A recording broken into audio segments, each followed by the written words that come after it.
Welcome from the First United Methodist Church of Phoenixville, Pennsylvania, where a thunderstorm is going on outside, and inside things are calm. That is a little bit how worship functions for many people throughout the week. We come together just for a moment or two of calm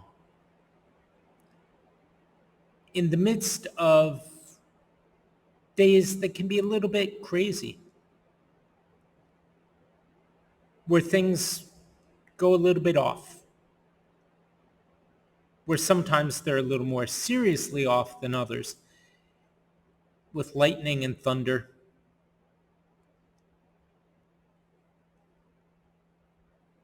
But even though you listen to it for a while and you hear it, you know that for now, there's a space where you can breathe. And just know that no matter what, you'll be okay.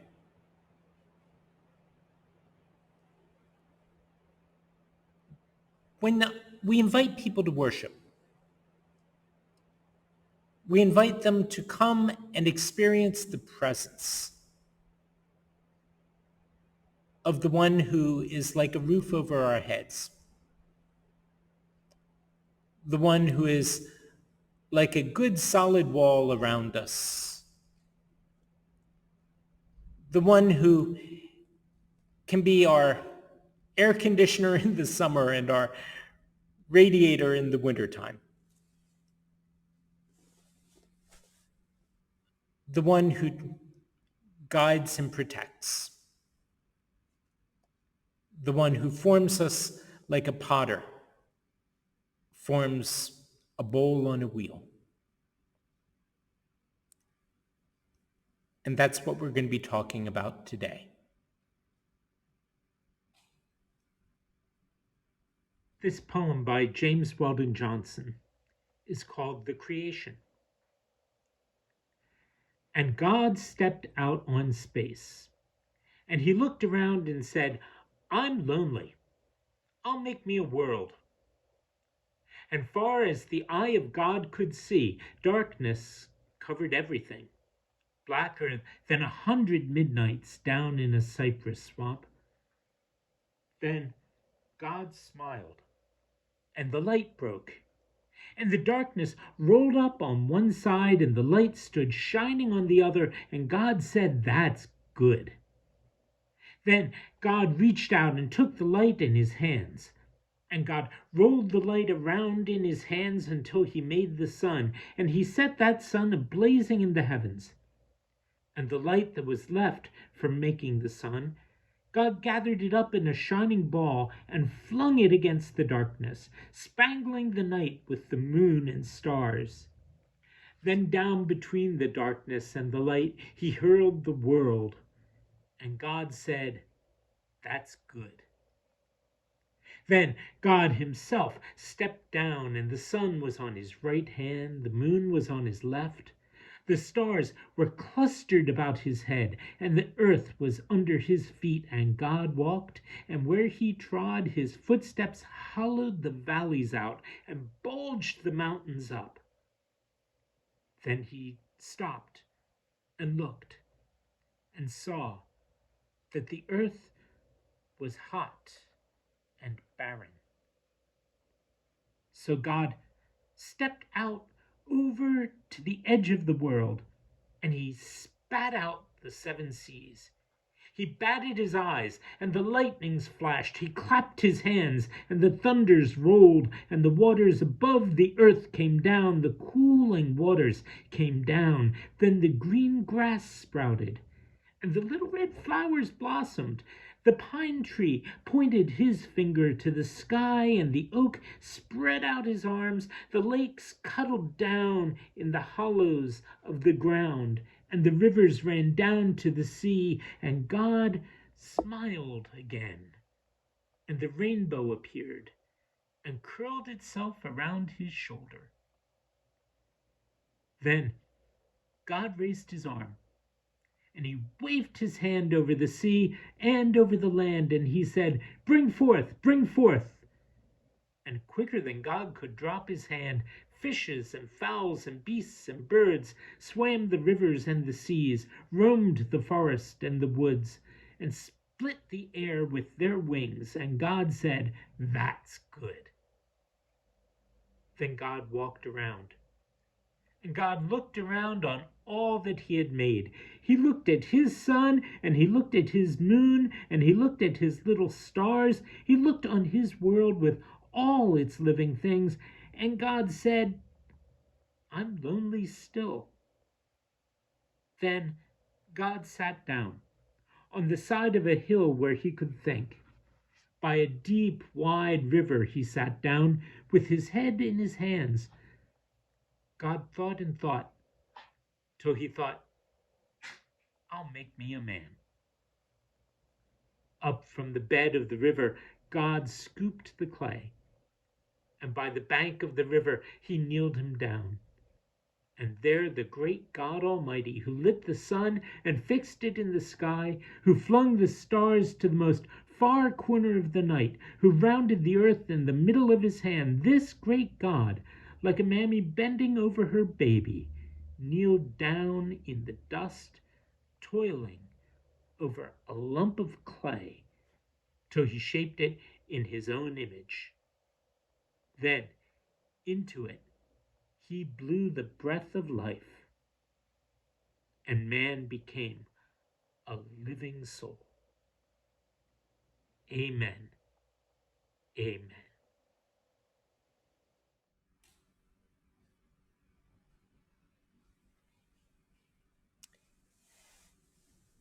Hear then the word of God from the prophet Jeremiah, chapter 18, verses 1 to 11.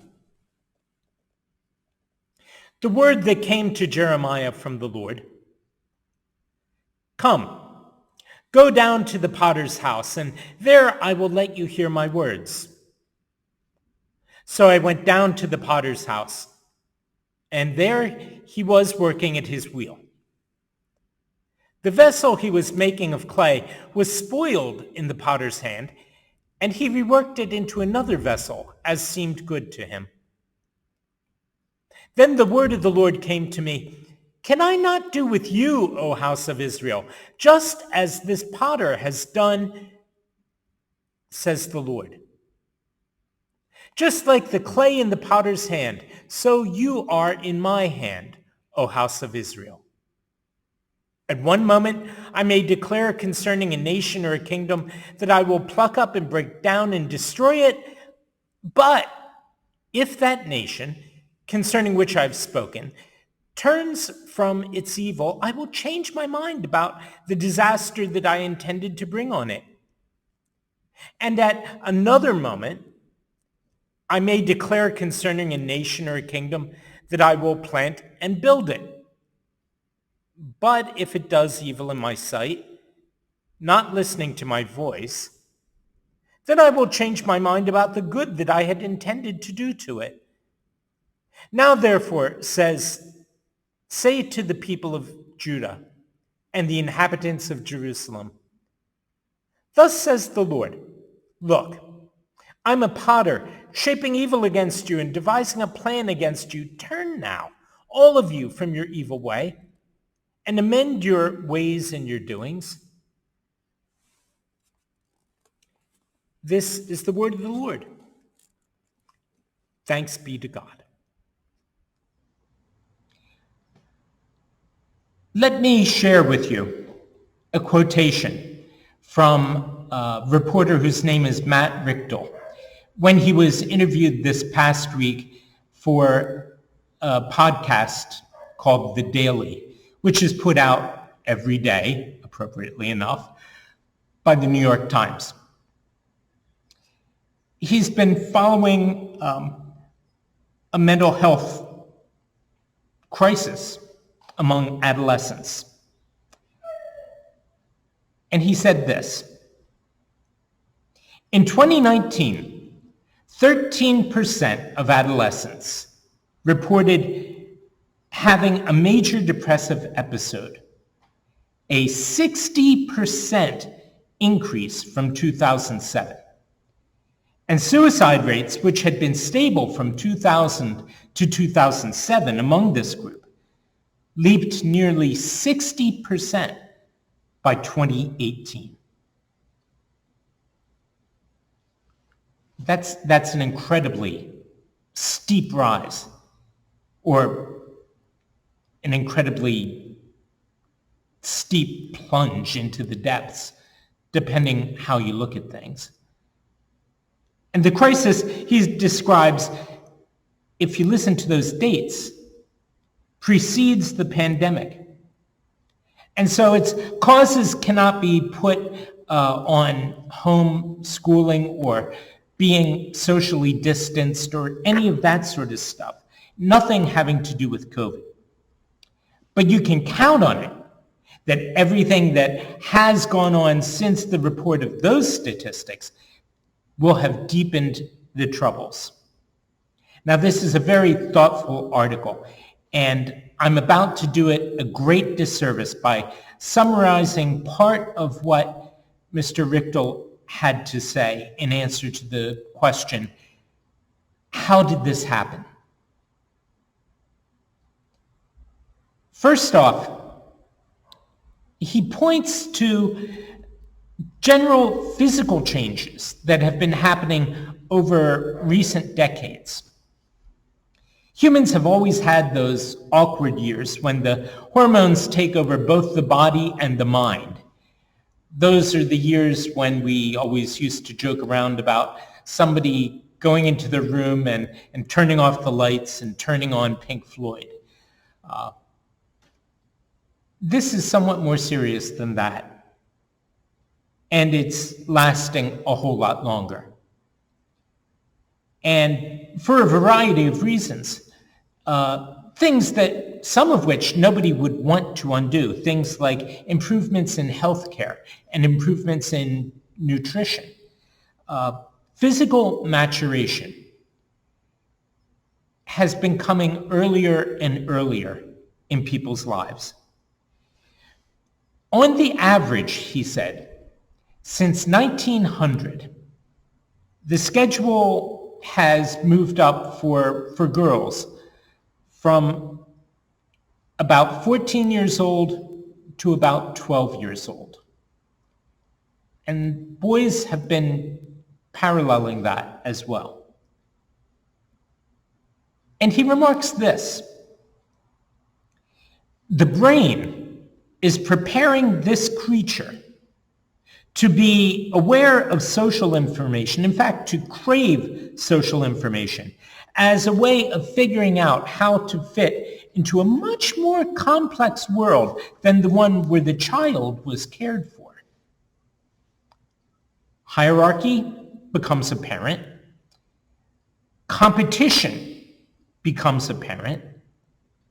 And all this information that a young person was either blind to or didn't see or didn't care about suddenly becomes vivid.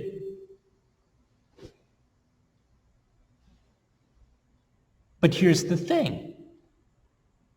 That is happening with 2 years less emotional and mental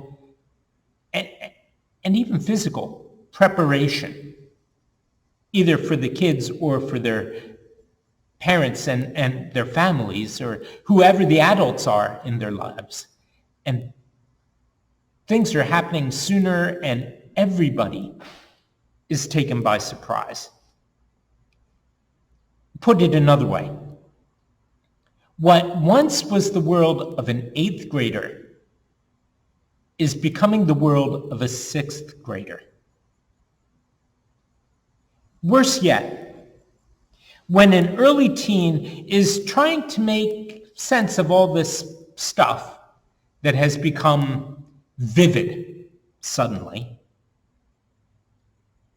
then they're sort of left there mentally blinking, like we physically blink when we come out of the movies on a bright afternoon, trying to make sense, trying to see what's going on, trying to adjust, and just sometimes not being able to do it.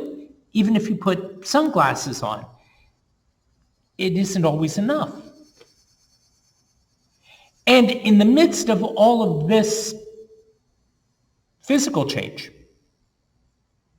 we've also been dealing with well-known technological change, the kind that you can't help watching as it intensifies the distinctions in social hierarchy and status, and as it does that, intensifies the sense of competition. Things that take place naturally and almost inevitably are suddenly magnified. And people are having trouble dealing with it. A kid who doesn't yet have, although they will, but doesn't yet have the full capacity to distinguish between what real life looks and feels like and what they're told that life looks and feels like on social media and in other ways by their friends and by the world around them, suddenly looks and sees a version of real life that's been photoshopped and that's been electronically enhanced and that's been Instagrammed within an inch of existence.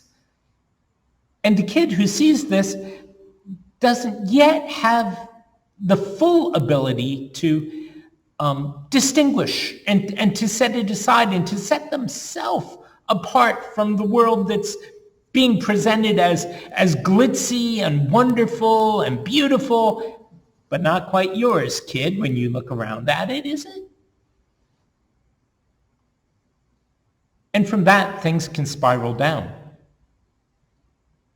Or it may simply be that the constant barrage of news and of events that once upon a time were at least at arm's length is suddenly appearing in your hand at every moment.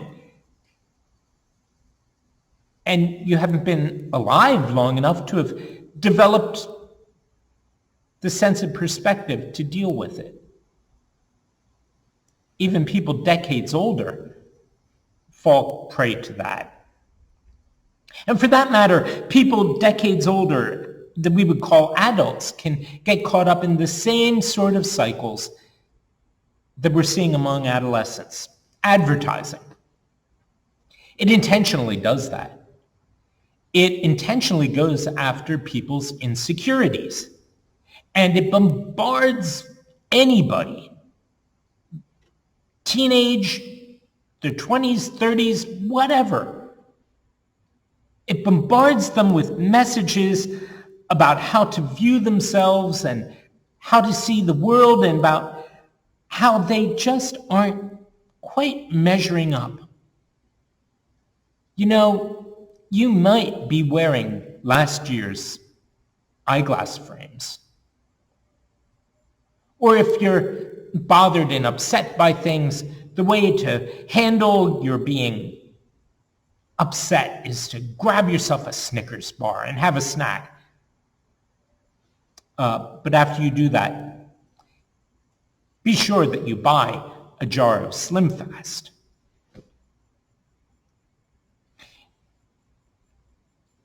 The crisis in mental health goes deeper than, it goes deeper than advertising. It's a crisis in how human beings are formed and shaped. It's a crisis in how people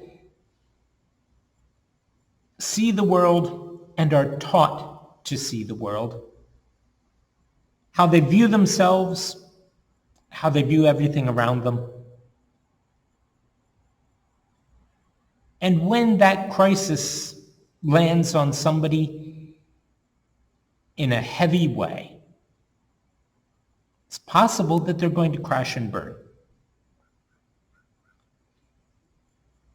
And that's why it's so important to hear the word of the Lord, not the word of Instagram. The word of the Lord as given 3,000 years ago to a man named Jeremiah, a word that he shared with his time and with his people, and a word that is timeless enough to speak to us. Just like the clay in the potter's hand, so are you in my hand, O house of Israel. The people in Jeremiah's time had their own struggles and situations. And they handled them, some of them well, and some of them poorly. But one thing that was constant between then and now is the effort of the world that we live in to make people feel small, unimportant, unloved, just plain not good enough. And so the Lord of heaven and earth speaks out and says, hold on, wait a minute. Who's running things here? There is a God. There is a God who shapes and forms us, and who does that in ways that are not answerable to the trend of the month. In a way that pays no attention to appearance, but goes right at reality and says, you are loved. You matter. You're important. I've put some effort into you. And I'm going to keep going. We're made by God to be God's people. And God's love is not contingent on having us fit into any of those preconceived formats that get put out in front of us or that we put out for ourselves. God's love is such that it simply asks us to follow the guiding of his hand on our lives and let him do what he's doing with us and to let us be who we are. On the wheel, the potter's wheel, there may be a bowl. There may be a plate. There may be a vase. There may be a pitcher. There may be a mug. All of these things, whatever is called for, shaped by his hand and to his specifications. Now, if you've ever actually watched a potter work, you know that a potter, as wonderful as they may be, is not God any more than Instagram is God.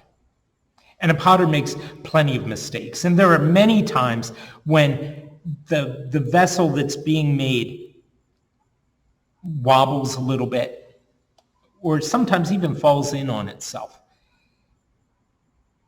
That's the first thing that Jeremiah saw when he went under God's guidance to look at a potter's work. He said, I went down to the potter's house, and there he was, working at his wheel. The vessel he was making of clay was spoiled in the potter's hand, and he reworked it into another vessel as seemed good to him. That doesn't exactly sound pleasant from the clay's perspective. But the deeper message is that if we start to wobble, if we go all wonky, as we tend to do, and everybody does at different times in their lives, go off center, God is not above helping us go back to basics and start over again. God is not a demanding, constantly judging, constantly criticizing being. But God is one who does judge, but in order to make us better, who does offer advice, but not the nasty sort of criticism, who does warn us what can happen, but who also helps us bring beauty out of this lump of clay. Bring something useful out of what was dirt. Bring something absolutely needed and sometimes even loved into being from a clod dug out of a riverbank. Think about some of the things that are around. Do you have a favorite coffee mug? Even if it's mass-produced? Don't you have a candlestick that someone gave you? Don't you have a plate, a piece of good china that comes from your great aunt or somebody like that? Something that was once nothing, but because it's loved, means something to you. How does it look when God takes something that the voice of the world says is just worth throwing away or walking on and stepping on, and instead says, listen, this is what God can do and will do with that?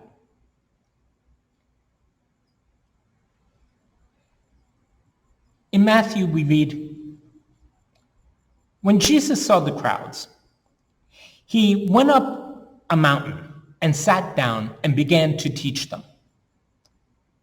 Then he began to speak and taught them, saying, blessed are the poor in spirit, for theirs is the kingdom of heaven. Blessed are those who mourn, for they'll be comforted. Blessed are the meek, for they will inherit the earth. Blessed are those who hunger and thirst for righteousness, for they will be filled. Blessed are the merciful, for they'll receive mercy. Blessed are the pure in heart, for they will see God. Blessed are the peacemakers, for they will be called children of God. Blessed are those who are persecuted for righteousness' sake, for theirs is the kingdom of heaven. Blessed are you when people revile you and persecute you and utter all sorts of evil against you falsely on my account. Rejoice and be glad, for your reward is great in heaven. For so they persecuted the prophets that were before you. And there you have a whole different way of seeing things. And a much healthier one. It's a way of living with God's vision instead of someone else's. It's a way of letting God shape the world itself through shaping you. And if there are any messages to be internalized, to go back to this whole psychological language we started with, if there's anything to be internalized, start with this. Blessed, says God, says Jesus. Blessed are you in the midst of whatever crisis, in the midst of whatever is going wrong. Blessed are you, because you're God's. Amen.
May Christ dwell in your heart through faith, that you, being rooted and grounded in love, may have power to comprehend with all the saints what is the length, breadth, height, and depth, and to know the love of God that surpasses knowledge, that you may be filled with all its fullness.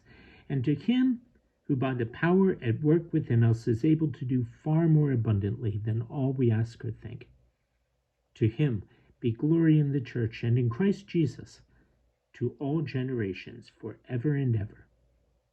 Amen.